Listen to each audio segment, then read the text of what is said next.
శ్రీమాత్రే నమః. నా సౌందర్యలహరి ప్రపంచానికి స్వాగతం అండి. జీవితంలో ఎన్నో మలుపులు, జీవితంలో ఎన్నో మార్పులు. ప్రతి మలుపులో అమ్మే, ప్రతి మార్పులో కూడా అమ్మే. మలుపు మలుపుకి సంతోషమా దుఃఖమా అని పక్కన పెడితే ప్రతి మలుపులో మంచి చేయడానికి ఆ తల్లి మనల్ని మరింత పరీక్ష పెడుతుంది. నాకైతే ఈ విషయం చాలా అనుభవము. మార్పులోకి వస్తే మనం మారి మంచిగా ఉంటే మన ఎదుటివారు మారడానికి సిద్ధమవుతారు. ప్రతి ఒక్క సందర్భాన్ని నేను అమ్మతో పోలుస్తాను.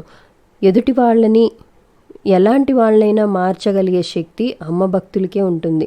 ఆ సందర్భాలన్నీ నాకు అమ్మ ఇచ్చినవి.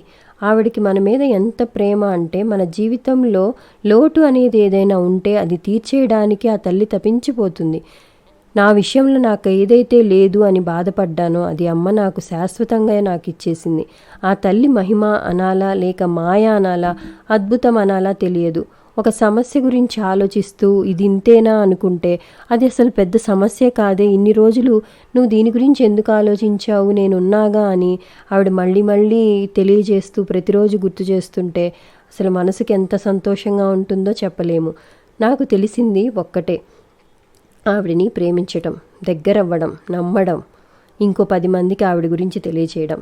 ఒక్క దేవతకు మనకి మాత్రమే రుణం ఏర్పడితే మళ్ళీ మళ్ళీ పుట్టాలా, నీ రుణాన్ని పెంచి మళ్ళీ మళ్ళీ పుట్టమంటావా అమ్మా అని అమ్మనే అడుగుతా. ఎందుకంటే ఆవిడ కోసం ఆవిడ మళ్ళీ ఇదే జన్మ ఇలాగే ఆవిడ భక్తురాలిగా పుట్టమంటే మాత్రం ఎన్ని జన్మలైనా ఎత్తుతాను. అది మాత్రం తప్పకుండా జరుగుతుంది. మళ్ళీ ఆవిడ సేవ కోసమే పుట్టాలని రాసి ఉంటే అమ్మ కోసం ఎన్ని జన్మలైనా ఎత్తాలని అనిపిస్తుంది, ఎన్ని జన్మలైనా ఎదురు చూడాలని అనిపిస్తుంది. నమ్మండి, అమ్మని అమ్మ ఇవ్వనిది ఎవ్వరూ ఇవ్వలేరు. శ్రీమాత్రే నమః. మీ సౌందర్యలహరి శ్రీమాత. అమ్మ దయ ఉంటే అన్నీ ఉండి తీరుతాయి.